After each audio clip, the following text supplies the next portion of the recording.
Bonjour à tous, bienvenue pour ce Bonjour. nouvel Open Hour Scaleway. Donc aujourd'hui on a une thématique bien particulière. On va être accompagné de Cyril pour parler de l'open source et de la place de l'open source dans le cloud. Donc avant tout, je vais vous rappeler un petit peu le principe des Open Hours. Donc les Open Hours, c'est le second pendant des événements physiques, des meet-ups physiques. C'est-à-dire c'est la partie plutôt interactive, Q&A et moins statique, moins basée autour de slides. Donc comme vous l'avez compris, c'est un rendez-vous pour lequel on fait la part belle aux questions. Donc sur l'outil Livestorm, vous avez deux onglets. Donc vous avez l'onglet questions.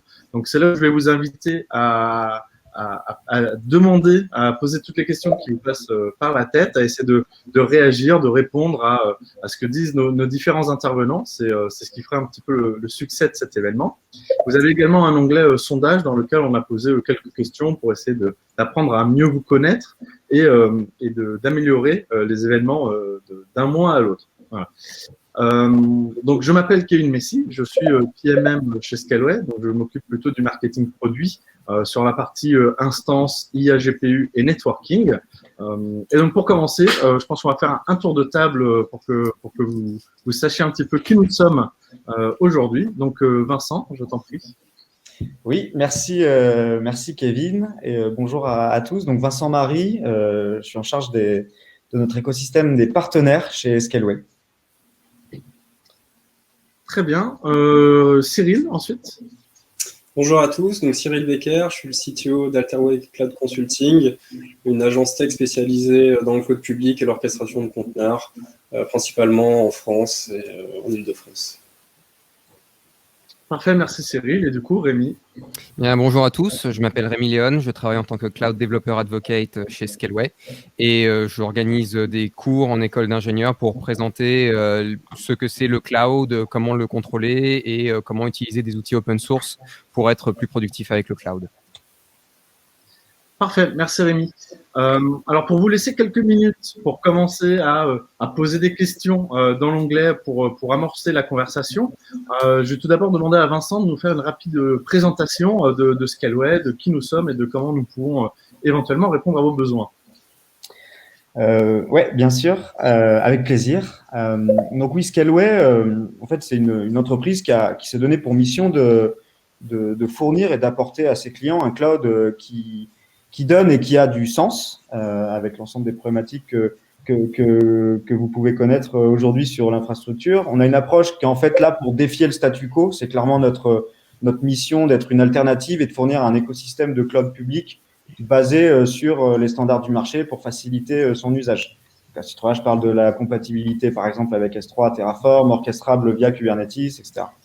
Donc aujourd'hui, des entreprises, des agences gouvernementales, des startups en forte croissance ou en création dans de nombreux pays font déjà confiance à Scaleway, qui est, comme je disais, une véritable alternative. On a pour ambition de ne pas pratiquer le verrouillage technologique et d'apporter un écosystème flexible, fiable, sécurisé, durable, au juste prix et encore une fois en réponse à tous les enjeux qu'on connaît actuellement. Avec un ensemble de services assez complet d'infrastructures, donc de puissance de calcul, de stockage, et qui est conforme en gros aux besoins les plus récurrents qu'on rencontre. Scaleway, c'est aussi en fait une entreprise qui a 20 ans d'expertise et d'expérience dans ces sujets-là, avec une gamme de services et des différentes marques, du data center au cloud public en passant par le serveur dédié.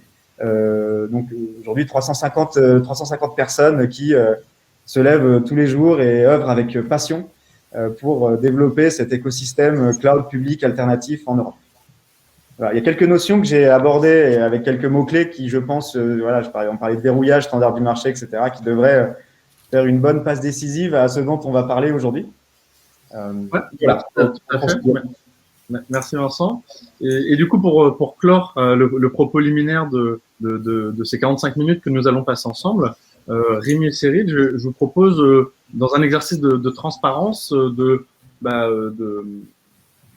de nous en dire plus sur les tenants et les aboutissants, c'est-à-dire parfois on est en tant que cloud provider et intégrateur, on peut être juge et partie à la fois des propos que l'on va avoir aujourd'hui, donc pour que tout le monde ait la pleine conscience de qui parle et d'où nous parlons. Voilà, ça semble intéressant de faire ce petit point.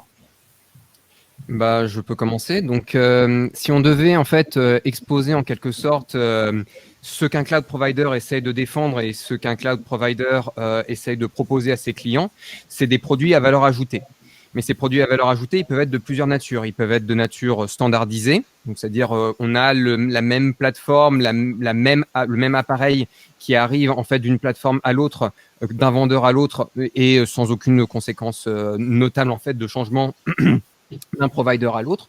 Donc ça peut être notamment le cas en fait des distributions Linux. Quand vous avez une distribution Linux, en fait, que vous soyez chez un cloud provider A ou un cloud provider B, vous avez à peu près le même produit si les ressources qui sont en dessous sont les mêmes. Le but d'un cloud provider, notamment sur l'open source, c'est de vous proposer en fait les produits avec la meilleure valeur ajoutée possible tout en restant open source, pour une raison simple. Si vous adoptez de l'open source, c'est très facile pour vous de venir déjà sur la plateforme du cloud provider, mais c'est également possible pour d'autres clients qui sont chez d'autres cloud providers de venir chez nous aussi. Exemple concret, le Object Storage qui est au protocole S3 sur Scaleway, ce qui rend la migration d'un provider de S3 vers un autre beaucoup plus facile. Et donc, l'aspect de standardisation, il est très important pour un cloud provider parce que d'une part, ça limite les coûts de recherche et développement, c'est-à-dire que ça coûte beaucoup moins cher de proposer un produit managé avec des solutions open source qui existent déjà plutôt que de recréer une solution technologique fortement avancée avec énormément de coûts en R&D et qui n'a pas encore rencontré son public. Donc, c'est un risque beaucoup plus important dans un cas et un truc beaucoup plus sécurisé dans l'autre. Et d'autre part, en fait, ça nous permet aussi de faire de l'acquisition de clients. Si vous avez une base de données qui est avec un standard PostgreSQL, vous pouvez venir de n'importe quel provider et venir chez nous et on sera standard. Donc, l'open source pour un cloud provider, c'est un moyen d'attirer des clients existants qui sont chez d'autres providers et c'est un moyen aussi de minimiser les coûts en R&D et d'aller directement sur les standards qui sont connus et reconnus par une communauté de développeurs et d'acheteurs potentiels. Cyril, est-ce que toi, de ton côté, du point de vue intégrateur, tu vois des… Non, je dirais que tu as plutôt bien résumé la situation. Je pense qu'aujourd'hui, effectivement, le plus grand danger pour les gens qui vont adopter le cloud, ça serait de tomber sur des technologies verrouillantes qui les empêcheraient de pouvoir se projeter, on va dire, sur le long terme pour potentiellement un jour faire évoluer l'infrastructure, soit sur du multi-cloud ou peut-être avec un cloud hybride on-premise et du cloud public. Donc, je pense qu'il y a un réel enjeu aujourd'hui sur tout ce qui est open source. C'est pas vraiment ça qui va changer la donne, on va dire, sur la qualité des services rendus, que ce soit du propriétaire ou de l'open source. Par contre, en termes de verrouillage, je pense qu'il y a un réel intérêt. Et comme Rémi l'illustrait, c'est un peu le même principe que les distribs Linux, au fond, ou les OS.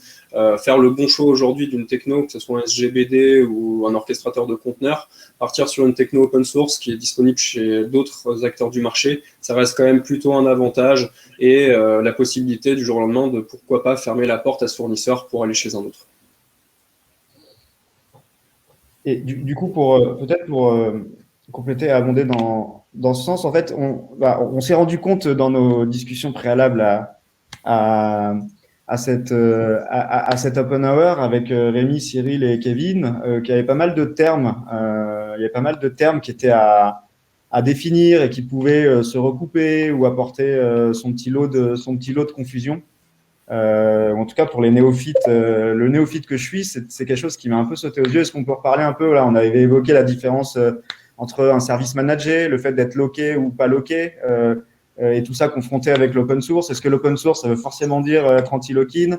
Est-ce qu'un service managé, par principe, il va être un peu à l'encontre d'une approche open source? Voilà, si un de vous deux peut un peu reposer certains termes et qu'on reparte un peu de ce lexique pour néophytes. Bien sûr. Après, ça enchaînera sur une discussion. Alors, il y a plusieurs choses à dire. Je peux démarrer et puis Cyril, après, je pense que tu peux compléter mes réponses. La première chose qu'il faut dire, en fait, c'est que on est toujours dans une forme de lock-in à un moment ou à un autre. pour une raison extrêmement simple, c'est que les systèmes se bâtissent sur les uns au-dessus des autres. Vous êtes en lock-in sur probablement votre plateforme de processeur, peut-être pas. Mais fondamentalement, vous allez toujours utiliser une suite de systèmes les uns après les autres pour arriver à développer et mettre en production votre application. Donc, il y a toujours une forme de lock-in. C'est pas forcément un lock-in qui est contraignant. Et c'est là où la notion de lock-in est importante. La notion de lock-in, en fait, elle est là pour signifier en fait qu'il n'existe pas de substitut à une technologie. La notion clé qu'il faut vraiment retenir de cette présentation-là, c'est la notion de substitut. Est-ce que je peux substituer ce produit à un autre produit ? Prenons un exemple. Imaginons que vous avez une base de données managée. Donc, une base de données managée, ça veut dire, en gros, un service qu'on vous fournit clé en main. Vous n'avez plus qu'à l'utiliser et vous n'avez pas à le maintenir. Vous n'avez pas à maintenir des pages de sécurité. Vous n'avez pas à gérer les backups. Vous n'avez pas à gérer tout un tas de tâches qu'on appelle le run sur une technologie. Vous avez juste à utiliser, en fait, un produit. Donc, ça, c'est un service managé. Un service managé, il peut avoir des substituts ou il peut ne pas en avoir. Un exemple concret, ça pourrait être une base de données managée. Vous pouvez très bien, si ça vous chante, prendre un serveur, aller l'acheter dans le commerce. Vous avez une boîte physique que vous pouvez tenir dans vos mains. Vous le configurez, vous installez un système d'exploitation dessus et vous installez une base de données dessus. Et vous avez un substitut. Si la version est exactement la même, vous avez exactement le même logiciel qui tourne. Par contre, vous allez être obligé, vous, en tant qu'utilisateur, de investir du temps pour maintenir le serveur à jour, pour vous occuper des backups si vous voulez pas que vos données s'en aillent, etc., etc. Toutes ces choses-là peuvent être gérées pour vous par un service managé. Et c'est là tout l'intérêt des services managés. C'est précisément de pouvoir vous offrir une plateforme ou un produit à valeur ajoutée que vous n'avez pas à gérer d'un point de vue run. Pour une raison extrêmement simple, c'est que le run n'est pas différenciant. Souvent, dans une entreprise, il y a des choses qui sont différenciantes pour le produit que vous vendez et des choses qui ne le sont pas. Un exemple concret, c'est un service de mail, par exemple. Vous n'allez pas avoir plus ou moins de clients en fonction du serveur mail que vous allez utiliser. La seule chose qui vous importe, c'est que le serveur mail fonctionne. C'est un peu la même chose pour les services managés. À partir du moment où vous avez une technologie qui est suffisamment fiable, suffisamment standard, vous pouvez très bien l'utiliser en tant que service managé et ça ne posera pas un problème parce que ça ne sera pas différenciant pour le produit que vous proposez à vos clients, pour les boulots que vous essayez de faire par vous-même, etc. Donc voilà en fait pour une définition en fait du lock-in. C'est un produit qui n'a pas de substitution, où on ne trouve pas de substitut en dehors d'un sous-ensemble réduit souvent à une unité d'un vendeur. Donc on ne va pas en citer, mais il y en a plein dans le cloud. Deuxièmement, ce que c'est un standard, c'est en gros un protocole que vous pouvez implémenter de plusieurs manières différentes. Par exemple, SQL est un standard. Vous avez MySQL qui implémente ce standard, PostgreSQL qui implémente ce standard. Ce sont à chaque fois vous avez des dialectes qui peuvent éventuellement offrir des fonctionnalités supplémentaires, mais le sous-ensemble commun, c'est un standard. Et un service managé, c'est un produit à valeur ajoutée qui va vous permettre en fait d'éviter de faire toute une partie de tâches annexes chronophages et non différenciantes pour votre activité. Cyril, est-ce que tu vois d'autres éléments à ajouter ? Non, je pense que tu as plutôt bien résumé la situation. Je pense qu'aujourd'hui, voilà, faut bien faire la distinction entre services managés qui utilisent des technologies propriétaires et des services managés qui vont rester sur des technologies open source. Un des grands intérêts du cloud, c'est justement ce que Rémi évoquait, c'était de diminuer vos coûts d'exploitation, peut-être de favoriser justement ces services managés. Et c'est là où, en fait, il faut être vigilant, j'ai envie de dire, et essayer de favoriser cette approche de services managés qui utilisent des technos open source pour pouvoir un jour, justement, pouvoir se sortir de services managés et reproduire les choses soi-même sans qu'il y ait de différence. Je trouve que c'est quand même plutôt sexy sur le papier de se dire que finalement, que la base, elle soit en managée, par exemple chez Scaleway, qu'elle tourne sur MySQL, demain, vous pouvez très bien sortir des datas, les ramener chez vous et l'exploiter en fait comme vous le souhaitez. Donc je pense que le delta, il est là, c'est de bien faire attention à quel service manager on utilise et surtout, quelle est la technologie utilisée derrière. Si c'est des technologies open source, clairement, ça sera toujours un avantage. Ok. Très bien, merci beaucoup, c'est intéressant. Mais du coup, alors j'ai posé la question relou, mais ça sera exactement le cas, c'est-à-dire le côté de pouvoir migrer d'un cloud provider ou de pouvoir rapatrier ces données on-premises. Ça serait exactement le cas, par exemple, avec un Windows Server, in fine. Donc, quel est le delta en fait de l'open source vis-à-vis de software propriétaire entre guillemets à partir du moment où ils peuvent être ISO entre différents environnements? Ouais, c'est une bonne question. Rémi, tu veux répondre en premier peut-être? Alors, il y a une différence qui est simple, le prix. Parce que ton Windows Server, il a une licence. Cette licence, elle n'est pas gratuite. Donc, généralement, alors, il peut exister, l'humanité est vaste, il peut exister des gens qui sont absolument passionnés de Windows Server, ils ont des posters dans leur chambre et ça leur plaît. Je pense qu'ils forment une minorité. La plupart du temps, quand on a un Windows Server, c'est qu'on veut mettre un applicatif par-dessus. Oui. Et c'est là où ça devient intéressant. C'est qu'en fait, Windows Server devient une nécessité, devient un composant pour après construire un autre composant à valeur ajoutée par-dessus. Mais Windows Server par lui-même n'a pas de valeur ajoutée. Si demain, je trouve une couche d'abstraction de Windows Server, genre un Wine ou n'importe quelle couche qui permet d'émuler un Windows Server et j'arrive à le faire tourner sur du Linux, clairement, l'intérêt d'acheter une licence Windows Server va être fortement réduit. D'ailleurs, Microsoft ne s'y trompe pas. Aujourd'hui, Azure fait plus d'argent avec des serveurs Linux qu'avec des serveurs Windows. Il faut le savoir, ils ont passé ce point-là, ils étaient à 51, 49, et ils ont passé ce point-là il y a 1 ou 2 ans, je crois, et aujourd'hui, ça ne fait que monter. Donc, fondamentalement, la licence va être un critère déterminant. Quand vous avez un logiciel qui est propriétaire, alors, d'une part, il n'est pas open source, mais il est souvent payant.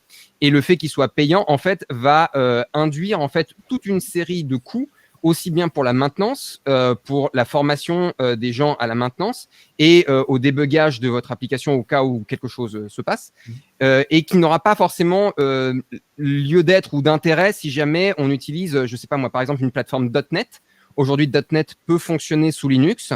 Donc, l'intérêt était justifié il y a quelques années parce que .NET ne fonctionnait pas sur d'autres plateformes logicielles gratuites. Aujourd'hui, c'est le cas. Et l'intérêt d'avoir cette licence, si jamais on peut avoir un substitut, d'où cet intérêt de substitution.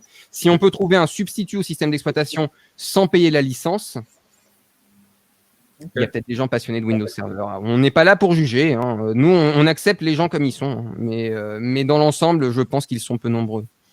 Mais après, je dirais qu'en plus, clairement, ça va forcément dans ce sens-là, parce que les efforts que... Enfin, je ne sais pas si c'est des efforts, mais il y a une ouverture depuis quelques années profonde de la part de Microsoft, par exemple sur leur produit de base de données, qui aujourd'hui, théoriquement, peut tourner correctement sous Linux. Donc, on voit qu'en fait, le locking de l'exploitation, du système d'exploitation qu'on avait avant tend à disparaître. Et je pense que clairement, la tendance chez eux, ça va être de pousser dans ce sens-là. Vu la contribution, vu les contributions open source qui se développent et surtout la contribution massive que Microsoft apporte aussi dans la communauté open source, qui n'existait pas peut-être il y a 20 ans en fait. Donc on sent vraiment un changement de position de leur part, l'ouverture des outils qui sont plus liés à l'OS, et clairement c'est une bonne chose. C'est une bonne chose, pas seulement pour les coûts, je pense que aussi c'est une bonne chose globalement pour tout le monde, et surtout les gens qui étaient plus linuxiens et open source globalement, quoi. Ok. Et du coup, cette question de la licence pour des entreprises, c'est on retrouve également la même chose si on parle par exemple de Red Hat Linux Enterprise, par exemple. C'est un peu le même. Oui, c'est exactement. Pour illustrer ça, il y a un bon exemple justement il y a plein de sociétés aujourd'hui qui possèdent par exemple des licences Red Hat, parce qu'on-premise, ils achetaient du Red Hat, et le jour où ils veulent aller dans le cloud, la première question qui se pose, c'est mais qu'est-ce que je fais de mes licences Red Hat? Et c'est là où, en fait, il y a un changement de modèle qui apparaît et je pense qu'il y a 2 visions. Il y a la vision Red Hat qui va dire embarquer les licences ou peut-être que le cloud provider peut lui-même vous vendre des licences. Donc, ça qui peut être intéressant. Mais après, il faut bien se poser cette question. Si aujourd'hui, j'ai besoin d'un OS validé Red Hat, comme le disait Rémi, c'est peut-être parce que l'applicatif que je vais installer au-dessus, l'éditeur demande cet OS, en fait. Donc là, vous avez une espèce de locking en fait sur les prérequis qui force en fait les utilisateurs à utiliser en fait des OS qui sont contraignants et peut-être à les payer. Donc là, on a vraiment un modèle en fait qu'il évolue. Même s'il y a des efforts avec des OS type CentOS qui sont 100% libres, qui clonent du Red Hat, aujourd'hui, il y a des éditeurs qui vous diront non, moi, si j'ai pas du réel, je certifie pas l'installation. Donc effectivement, sur ce cas d'usage, c'est très compliqué en fait de pouvoir sortir de la mainmise du propriétaire du système d'exploitation. Maintenant, ce qu'on constate, en fait, c'est qu'il y a une ouverture profonde, et je rebondirai aussi sur Docker, qui a quand même ouvert énormément de voies là-dedans, parce que le but quand même de la containerisation, c'est le diagnostic du système d'exploitation. Donc, plus les éditeurs s'embarquent dans Docker, plus les prérequis en fait en termes d'OS disparaissent. Et ça, c'est excellent parce que du coup, tous ces problèmes de je devais avoir un OS certifié ou payant disparaissent et tendent à disparaître. Ça dépend forcément des éditeurs. Les éditeurs un peu plus nouvelle génération vont bien dans ce sens-là.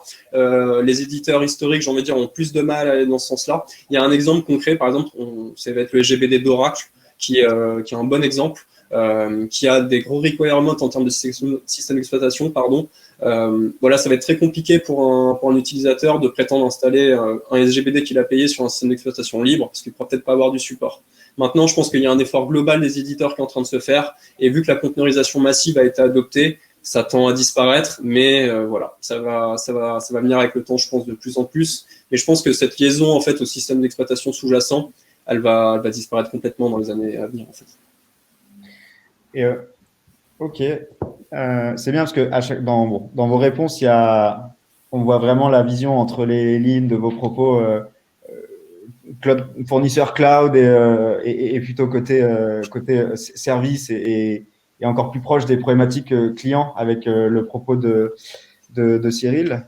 Je pense un peu tous les thèmes et toutes les questions peuvent être abordées avec cet angle-là, donc c'est intéressant. Il y avait une question justement, il y avait plusieurs remarques dans le chat. Je vais essayer de un peu faire participer nos amis qui nous écoutent. Donc il y avait une remarque de Franck, je ne sais pas si vous voyez Rémi et Cyril, ouais. Qui est un peu en lien avec le propos précédent sur Windows. Et après, je voudrais bien qu'on réponde aussi avec, pareil, vos deux visions un peu en miroir à la question de Nicolas, donc peut-être dans cet ordre-là, sur les outils open source pour le déploiement d'instances efficaces, qui a un côté très… les outils, puis après, je pense les usages et l'aide au choix avec Cyril, ça peut être intéressant d'avoir ton…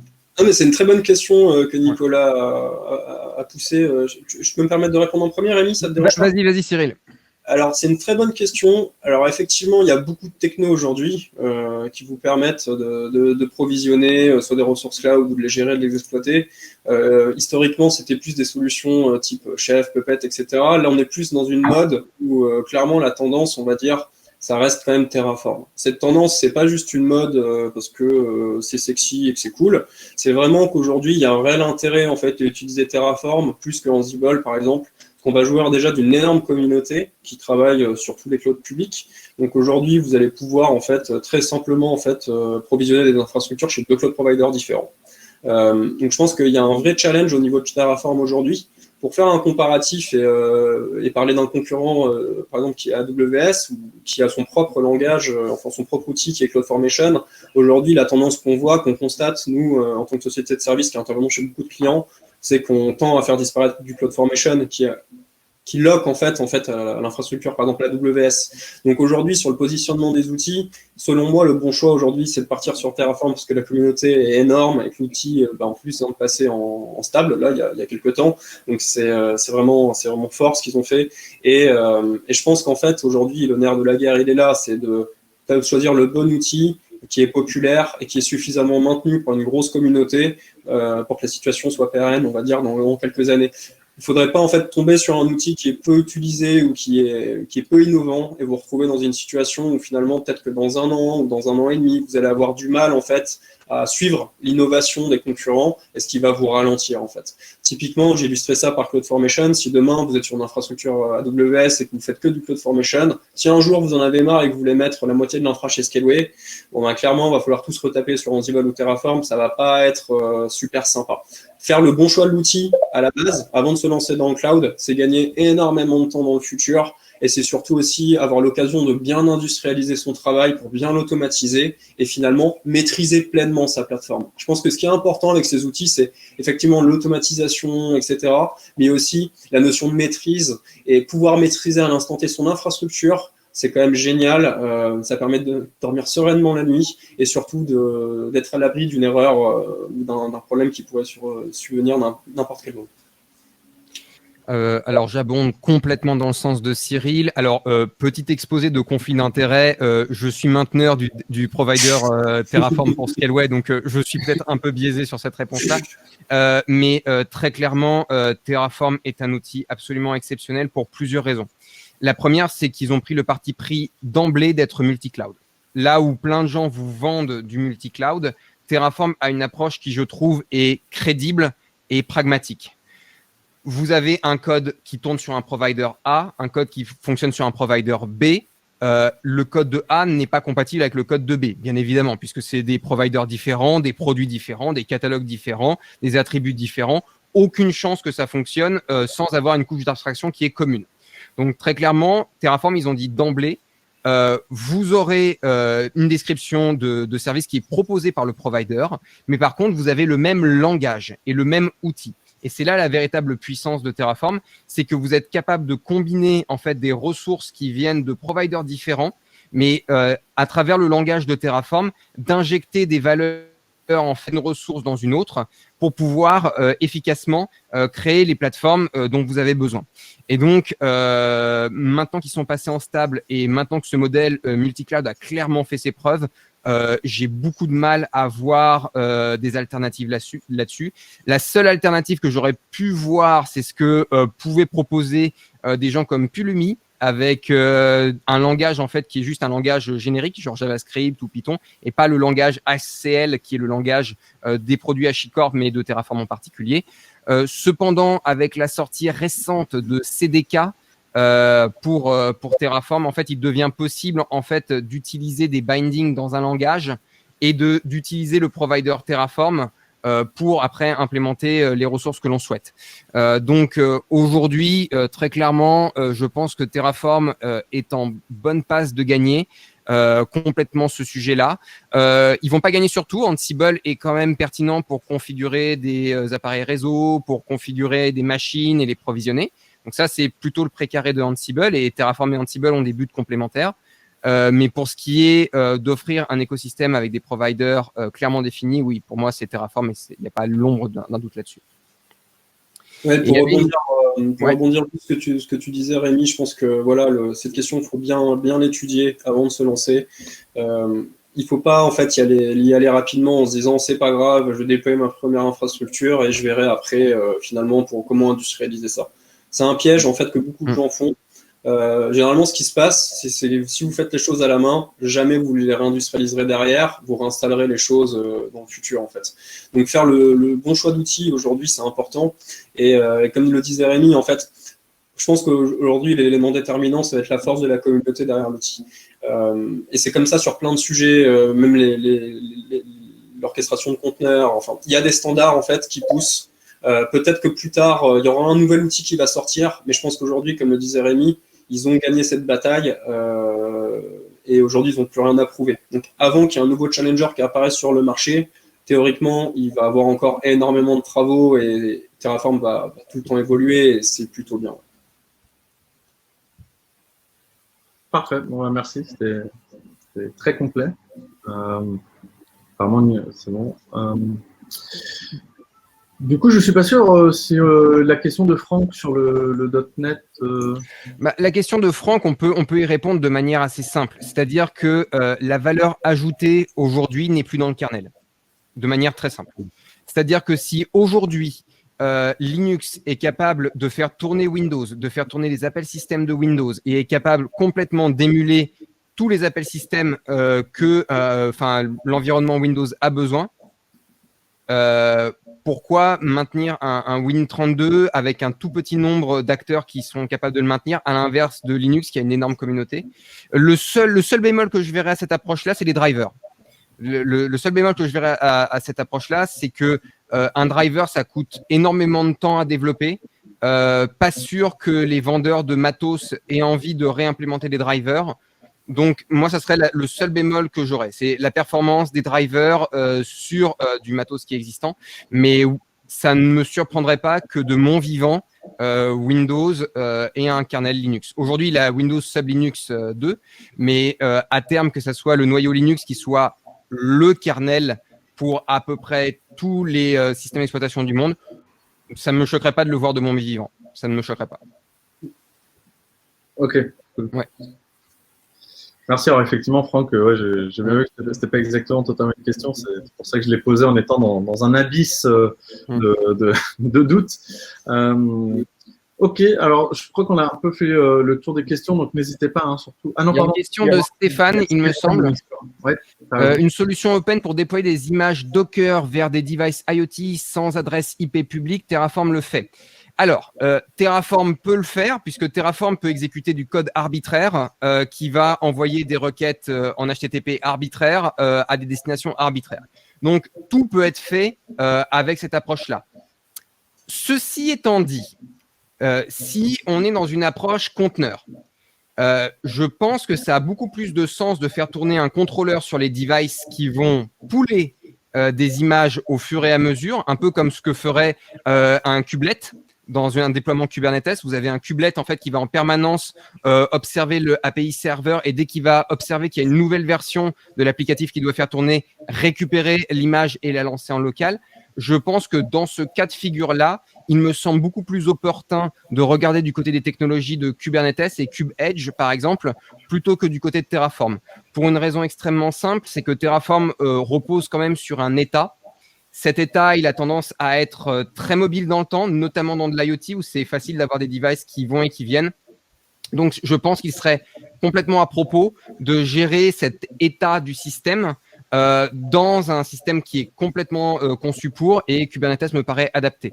Donc, dans ce cas de figure-là, j'essaierai de voir du côté des déploiements de Kubernetes légers, entre guillemets, genre KubeEdge, K3S éventuellement, et voir en fait s'il est possible de faire tourner en edge computing des conteneurs arbitraires qui sont sur l'Internet et auxquels les devices peuvent quand même avoir accès, même si les devices n'ont pas d'adresse publique directe. Par exemple, ils sont derrière une Freebox.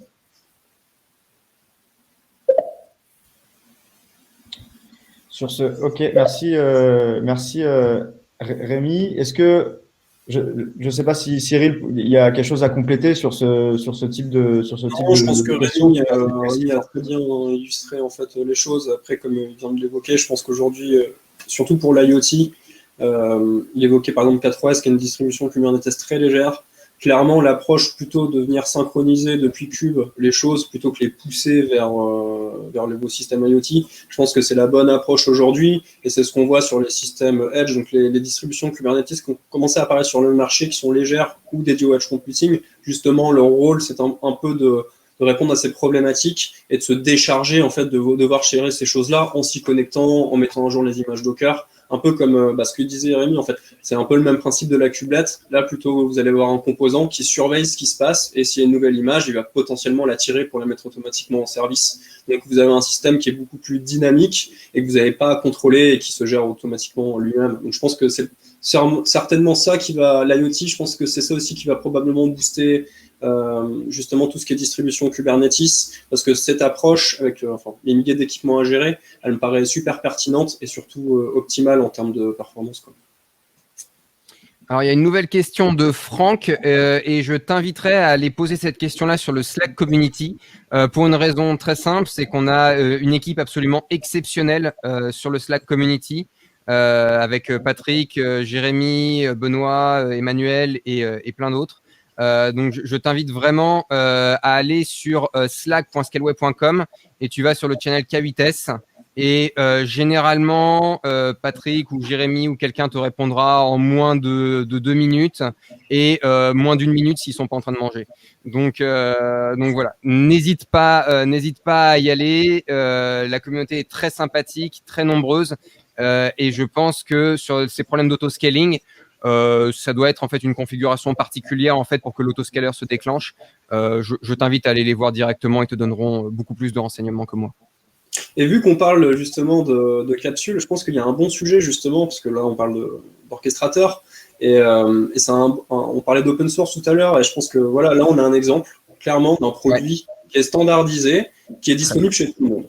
Ouais. Vous avez des concurrents de Scaleway qui proposent leur propre système d'orchestration qui sont aussi très bien, qui marchent très bien, mais aujourd'hui il y a beaucoup de questions à se poser par rapport à ces systèmes propriétaires. Pas uniquement sur la qualité de la performance ou de la stabilité, ça c'est des discours techniques entre nous, j'ai envie de dire, mais plutôt en fait sur les valeurs et j'ai envie de dire l'approche déontologique en fait. Aujourd'hui, on le voit tous, on le sait tous maintenant depuis très longtemps, le cœur de l'innovation dans l'IT, il est dans la communauté open source. on ne peut pas, en fait, même si demain vous êtes un acteur majeur des systèmes propriétaires, même si vous avez une force de milliers de développeurs, on ne pourra jamais challenger en fait une communauté soudée qui existe depuis des décennies et qui est habituée à travailler ensemble. Que ce soit la Linux Foundation, la CNCF, on voit aujourd'hui qu'en fait tout ça est bien implémenté et que grâce à l'avènement du cloud, ça a vraiment en fait permis de standardiser en fait cette vision open source. Et je pense que voilà, Kubernetes, c'est clairement aujourd'hui le produit open source qui s'est généralisé, qui est devenu un standard. Et beaucoup de gens en fait vont sortir en fait pas forcément du locking technique, mais des gens qui vont être à la recherche de l'innovation, pas uniquement du support de la communauté, mais des gens qui veulent être très innovants vont généralement se tourner plutôt vers des outils open source. Si on regarde le cycle de développement, le cycle d'innovation d'un produit comme Cube versus les versions propriétaires des cloud providers, ça va plutôt bien matcher en termes de fonctionnalité. Par contre, on se rend compte que les features, elles débarquent souvent beaucoup plus tard chez le cloud provider, sur sa techno interne en fait. Donc là, il y a un réel enjeu. Si vous êtes très friand de nouveautés, si vous voulez être avant-gardiste, si vous voulez pas attendre d'avoir des choses forcément 1-0 pour les essayer parce que vous aimez le challenge, clairement, il faudra aller toujours vers le sens de la communauté open source et Kubernetes en est le meilleur exemple en fait à l'heure actuelle, je pense. Et alors, plusieurs points. Au sujet des dernières versions de Kubernetes, on a justement l'équipe de Capsule qui les poste très très vite. Généralement, en moins de 48 heures après leur sortie, elles sont souvent disponibles en staging. Et en gros, ils attendent juste le coucou du service communication pour pouvoir envoyer la sauce. Mais généralement, les dernières versions sont disponibles assez vite. Premier point. Deuxième point, au sujet de l'open source, je suis complètement d'accord avec Cyril. C'est aujourd'hui le cœur de l'innovation. C'est d'ailleurs à ce sujet-là que Scaleway a un programme open source, l'open source programme, dans lequel on donne des crédits d'instances en fait aux projets open source qui auraient besoin d'instances en fait pour se tenir, pour déployer leur CI, etc. Donc on propose ce type on propose ce type de service et de discount pour les projets open source qui ont une communauté ouverte. On propose également d'envoyer énormément des contributions qu'on fait, nous, en interne, vers les projets en upstream. Donc, il y a pas mal de contributions qui ont été faites par des scalers. Donc, c'est des gens qui travaillent à Scaleway sur QEMU, sur Linux, sur Kubernetes, par exemple. À chaque fois, c'est peut-être pas forcément des trucs qui sont sur le devant de la scène, mais ce sont des activités qui existent et qui, à mon avis, doivent être mis en avant. Et sur le fait que l'open source soit le cœur de l'innovation, ça doit être aussi le cœur de l'enseignement. Et c'est aussi l'une des raisons pour laquelle Scaleway a démarré un Academia programme dans le but d'enseigner un maximum de technologies cloud à des personnes en école d'ingénieur, en reconversion, etc. Dans le but de faire en sorte qu'ils puissent apprendre des technologies autour du cloud, de l'administration système et des infrastructures sans être dans un lock-in particulier. Donc voilà, ce sont deux programmes dont on s'occupe, moi et Mélodie, qui est dans le chat et à qui vous pouvez poser des questions également. Voilà, donc on voulait vous signifier ça. Et enfin, dernièrement, sur Kubernetes, ça me paraît assez clair que sur la partie d'orchestration de conteneurs, c'est vraiment l'orchestrateur qui a gagné.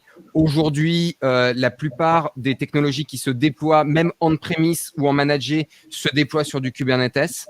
Je pense que le degré de simplification et de gestion d'un Kubernetes ne va aller que en augmentant. Il va y avoir de plus en plus d'outils qui vont rendre encore plus facile la gestion de Kubernetes, encore plus facile sa consommation. Il y a même des services de conteneurs as a service qui peuvent exister si vous voulez abstraire même au-delà du Kubernetes. Donc très clairement, le cloud native, c'est là pour rester et la containerisation est là pour rester. Donc c'est des compétences qui sont importantes, durables et intéressante à acquérir aujourd'hui pour tout le monde dans la communauté. Et juste pour rajouter sur ce que Rémi disait, excuse-moi Vincent, en fait, il y a aussi une chose qu'on a tendance à oublier, c'est qu'on peut utiliser des outils gratuits dans l'open source. Donc demain, en fait, je peux utiliser un produit qui est utilisé dans une entreprise à grande échelle. Ça, pour les gens qui sont autodidactes, qui souhaitent s'intéresser d'eux-mêmes, c'est quand même de l'art. C'est-à-dire que moi, demain, je peux apprendre une techno, sans dépenser un centime et je peux vraiment me former dessus. Et aujourd'hui, ça paraît évident pour tout le monde, mais je pense que ça reste quand même une grande force, la capacité à pouvoir s'auto-former sans dépenser un centime sur une technologie que je vais pouvoir après exploiter dans une entreprise ou dans mon métier de tous les jours, quoi. toujours le miroir compétences techno. Non, mais c'est bien. Franchement, c'est bien d'avoir cette complémentarité à chaque fois dans le propos. Il y a deux questions que je trouve assez intéressantes et qui peuvent avoir du lien avec ce que disait Rémi précédemment.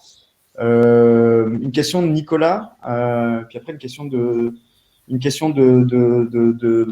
Julien aussi. Docker Swarm est mort. K8S est une grande usine. Y a-t-il un entre-deux niveau composants, ressources hardware consommées? Question. K3S, question. Voilà, je pense que si on peut rebondir là-dessus. Je pense très clairement que le modèle de fonctionnement de K8S est absolument génial.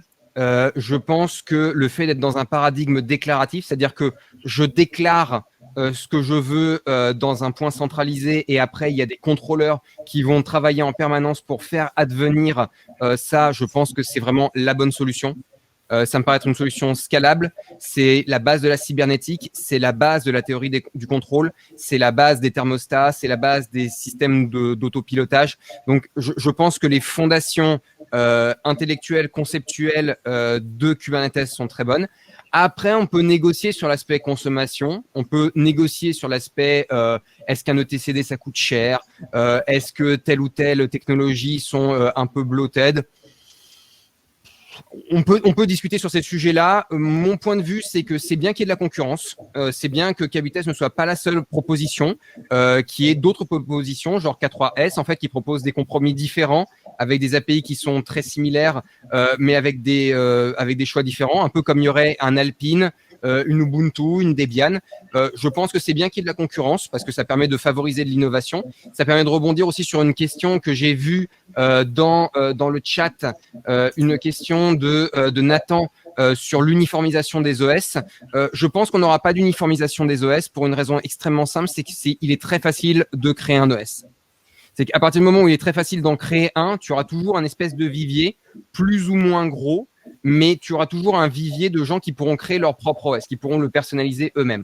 Cependant, il faut être très clair. Aujourd'hui, ce n'est plus l'OS qui va être la valeur ajoutée. Ce n'est plus là où les batailles se jouent. Donc, est-ce qu'il y a une uniformisation des OS qui va se faire? Probablement. Est-ce que c'est la même chose que l'uniformisation des navigateurs? Pas complètement. Parce qu'un navigateur, il est souvent poussé par un industriel et un industriel, il a souvent un but qui est derrière. Que ça soit Microsoft ou que ça soit Google, vos données les intéressent. Firefox n'est peut-être pas exactement dans ce modèle-là. Donc, vous pouvez très bien avoir une base technologique qui est commune, de la même manière que vous avez les processeurs x86 qui sont très courants sur plein d'applications différentes, mais vous allez quand même avoir des contenders qui vont émerger à d'autres moments quand il y aura d'autres compromis. Par exemple, ARM a démarré parce que x86 était trop gourmand en énergie. Et donc, peut-être qu'aujourd'hui, on a une uniformisation parce que les besoins restent constants, mais peut-être que demain, il y aura d'autres besoins. Je ne sais pas, il y aura peut-être des microkernels, il y aura peut-être d'autres technologies de système d'exploitation qui feront qu'une concurrence arrivera. Pour le moment, je pense que le vivier de concurrence des systèmes d'exploitation est très bien. Il y a macOS, il y a Windows, il y a différentes distributions Linux. Et pour le moment, les systèmes d'exploitation se portent plutôt bien. Est-ce que ça paraît pertinent d'aller vers une uniformisation des OS et des outils Terraform, Ansible, K8S, Bare Metal? Je ne pense pas que ça va brider l'innovation parce que l'innovation va se passer ailleurs. Aujourd'hui, il y a peu d'innovation sur les jeux d'instruction dans un processeur parce qu'on est passé sur des couches qui sont plus hautes en termes d'abstraction. C'est exactement la même chose qui se passera. En fait, les couches vont se sédimenter, vont devenir peut-être un peu plus froides, un peu plus stables, et la partie chaude va pousser vers le haut et aller vers de plus en plus d'abstraction et de plus en plus de services à valeur ajoutée. Et pour répondre à Nicolas, aujourd'hui, je pense qu'il y a une distrib Kubernetes pour tout faire. Comme les OS Linux, vous avez les vieux, j'ai envie de dire, les classiques, Ubuntu, Debian et compagnie. Et après, vous avez plein d'OS. Déjà, il y a des OS maintenant conteneurisés de base qui sont apparus sur le marché un peu partout. Mais en fait, quand je dis ça, dans le sens, il y a une distrib pour tout, c'est qu'aujourd'hui, effectivement, Kube, pour une infrastructure en production, ça fait peur au début, ce que vous allez vous dire. Ah ouais, mais avant, moi je faisais tourner des conteneurs, j'avais pas besoin de trois machines pour faire un control plane, etc. Donc le coût en investissement, il peut être contraignant. Maintenant, en fait, ça tend à disparaître pour plein de raisons. Et aujourd'hui, il y a plein de distribs qui sont apparus sur le marché qui tendent à simplifier ça. K3S, c'est un super produit qui a la même qualité qu'un Kubernetes normal, mais qui a été un peu vidé des choses qui servent à rien, et qui va aussi bien être intégré dans tout ce qui est équipement IoT ou type Edge, en fait, ou infrastructure Edge. Et Rancher, qui est le principal développeur, je crois, mettent ça en avant, en fait. Ils disent que le use case parfait de K3S, ça va plutôt être des petits systèmes où je vais pas avoir forcément besoin de redondance massive ou ce genre de truc, mais plutôt juste un petit orchestrateur qui est pas capable de me relancer une ressource si elle tombe. Là, dernièrement, il y a énormément de distributions qui sont apparues sur le marché. Il y a plein d'efforts, en fait, de plein de personnes. Je pense qu'il faut s'intéresser un petit peu à la communauté, faire de la veille, essayer, parce qu'il n'y a pas un outil qui est mieux que l'autre, en fait. Je pense que chaque outil adapté à un besoin en particulier, et il n'y a pas de raison qu'aujourd'hui, même un petit équipement, même quelque chose qui n'a pas beaucoup de CPU, pas beaucoup de RAM, vous ne puissiez pas le faire tourner sur Cube, en fait. Aujourd'hui, il y a des solutions, justement, qui sont dédiées à ces équipements qui sont moins conséquents en termes de ressources, et on y trouvera une bonne place. Donc, je pense qu'il faut rester actif. Cube, en particulier, comme on était sur ce sujet, c'est un gros sujet. Il y a beaucoup de gens, il y a des choses tous les jours qui sortent. Donc, être très actif sur la SNCF, la veille technologique par rapport à la SNCF, c'est important. Et après, comme le disait Rémi, et je pense qu'il a tout à fait raison, en fait, l'innovation au niveau du système d'exploitation, elle tend à disparaître parce que maintenant, on veut juste un OS avec de quoi faire tourner des conteneurs.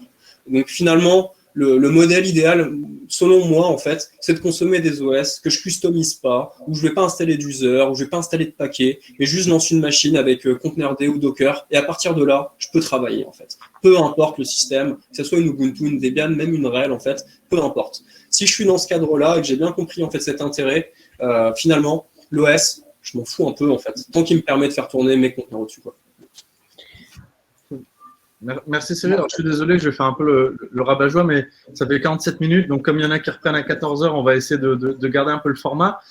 Du coup, je vais vous laisser la chance, Rémi et Cyril. Alors, j'ai vu qu'il y avait une question. Il y a une question qui me paraît… Mais je sais que si Vincent, tu parles là-dessus, on a totalement dérapé. Alors, ouais, à la fois oui, parce qu'il y a plein de choses dedans. Et je pense que de toute manière, on va le contacter, on le contactera par la suite. Je pense que les commerciaux sont très heureux de pouvoir lui faire un pitch particulier. Moi, je voulais surtout qu'avant de se quitter, on laisse la chance à Rémi et à Cyril de faire une conclusion avec quelques points d'attention qui font que tous ceux qui ont passé l'heure avec nous pourront repartir avec des enseignements concrets. Donc désolé, au risque de vous tomber dessus un peu à brûle-pourpoint, je ne sais pas si… Je vous laisse l'honneur de conclure. Voilà. Oui, bien sûr. Sur les takeaways, en fait, quand vous vous interrogez sur les infrastructures cloud, posez-vous toujours la question du substitut. Est-ce que je peux trouver un substitut pour ce produit-là? Est-ce que ce substitut existe en open source? Est-ce que j'ai l'option de pouvoir, quand je suis sur une dépendance à mon système, est-ce que j'ai moyen de trouver un substitut que je contrôle intégralement de manière autonome? Est-ce que ce substitut est géré par une communauté qui est ouverte? Est-ce que ce substitut est géré par une entreprise unique? Est-ce que ce substitut est payant? Posez-vous ces questions-là. Ce sont des questions qui doivent normalement inciter en fait une série de compromis. L'ingénierie, c'est la science des compromis. Vous allez toujours avoir des compromis à faire entre la rapidité, le coût, le délai, les choses que vous voulez gérer vous-même, les choses que vous ne voulez pas gérer vous-même, les choses qui sont différenciantes pour votre business, les choses qui ne le sont pas, et quelles sont, on va dire, les forces en présence que vous avez chez vous. Si vous êtes dans une entreprise et dans une petite structure qui n'a peut-être pas forcément les compétences ou le temps de maîtriser ces infrastructures complètement, ça peut être pertinent d'essayer de déléguer à un acteur, et notamment un cloud provider, vos infrastructures afin de pouvoir utiliser un maximum de services managés, afin de pouvoir avoir les mains libres pour travailler après sur les choses qui sont vraiment différenciantes pour vous et votre business. À partir du moment où vous grossissez, c'est là où il va falloir se poser des questions sérieuses sur la maîtrise de vos infrastructures et notamment vous rappeler que plus vous vous y prenez tôt, plus c'est facile. C'est un peu comme les addictions.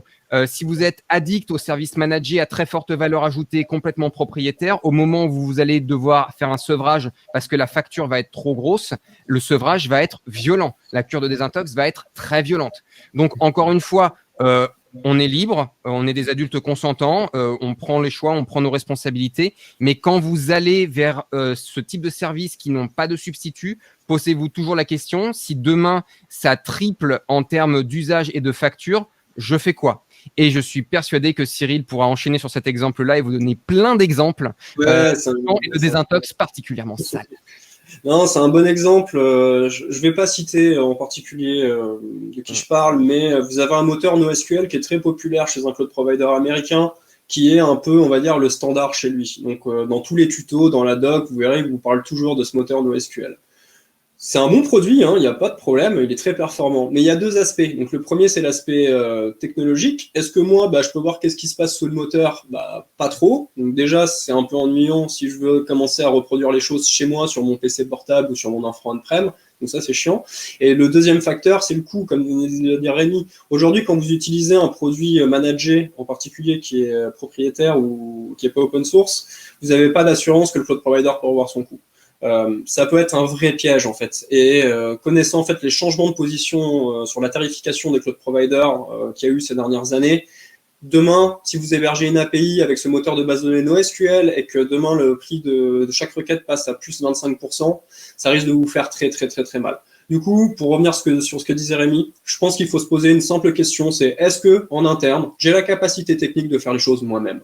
Si je peux faire les choses moi-même, pourquoi pas prendre la responsabilité avec les équipes de monter les choses, de les exploiter et de les livrer moi-même. Si j'ai pas cette capacité forte ou beaucoup de savoir en interne, je vais plutôt chercher à les déléguer, prendre un service managé. Et c'est là où il va falloir choisir le bon service. Si vous avez la possibilité d'aller vers du service, là on prenait le cas d'une base de NoSQL, qui est un modèle, on va dire, type MongoDB, ou enfin une base de documents ou des choses qui sont plutôt open source, allez vers ce modèle-ci. Vous savez que demain, c'est une techno standard. Si vous aventurez vers du service managé avec un argument qui est ça coûte moins cher, mais c'est propriétaire, vous avez un piège à la clé. Donc peut-être que vous le verrez pas, ce piège, parce que ça se passera très bien, mais peut-être qu'un jour, vous allez vous lever un matin, et quand vous allez regarder votre billing, vous allez pleurer. Donc il faut faire vraiment attention à ça, et se poser ces questions en avant. Donc est-ce que je veux maîtriser les choses? Est-ce que j'ai la capacité moi-même à les faire? Si je ne les ai pas, soit prendre du service, consommer du service managé, ou vous faire potentiellement accompagner comme par une société de service comme Alterway pour faire les choses à votre place.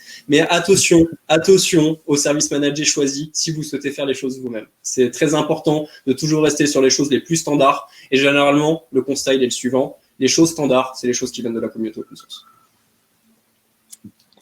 Très, très belle conclusion.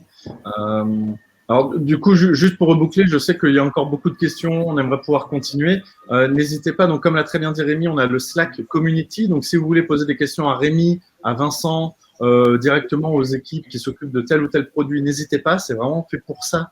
N'hésitez pas aussi à partager nos contenus, vos intérêts, vos envies. Nous, ça sera le dernier Open Hour de cette saison. On va reprendre en septembre.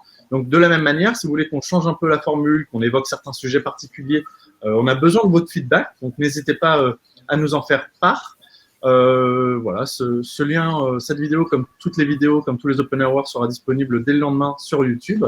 Vincent, je te laisse du coup l'honneur de conclure. J'imagine que tu brûles d'envie de répondre à Julien sur les facteurs différenciants de Scaleway. Donc, je t'en prie. Merci, Kevin. Je vais pas me lancer dans un exposé pour répondre à cette question. En revanche, juste aborder la question de Julien, que je trouve un bon sujet d'ouverture et peut-être une thématique à venir à aborder dans un prochain Open Hour. Donc, Julien parlait d'un outil permettant de transférer toute une infrastructure cloud d'un provider à l'autre en quelques clics. Voilà. Est-ce que ça peut voir le jour dans un avenir proche? Et est-ce que Scaleway verrait ça comme un risque pour le business? Et quels seraient nos différenciants là-dessus? Il y a plein de choses qui sont, comme disait Kevin, qui me brûlent un peu, qui me donnent envie d'aller plus loin dans l'exposé. On va garder la question pour toi, Julien, en particulier. Et je pense que c'est des thématiques qu'on pourra aborder. Donc, encore une fois, ça me semble être un bon sujet d'ouverture parce que entre les lignes de cette question, il y a le multi-cloud et l'agnosticité qui était un peu la thématique principale versus l'open source aujourd'hui. Et donc, voilà, bon sujet d'ouverture. Merci, Julien. Alors, pour Julien, je répondrai très rapidement. Est-ce que tu penses qu'un jour, il existera un programme qui est capable de convertir n'importe quel code en Python en n'importe quel code en Go ou de transférer n'importe quel code décrit dans un langage dans un autre langage?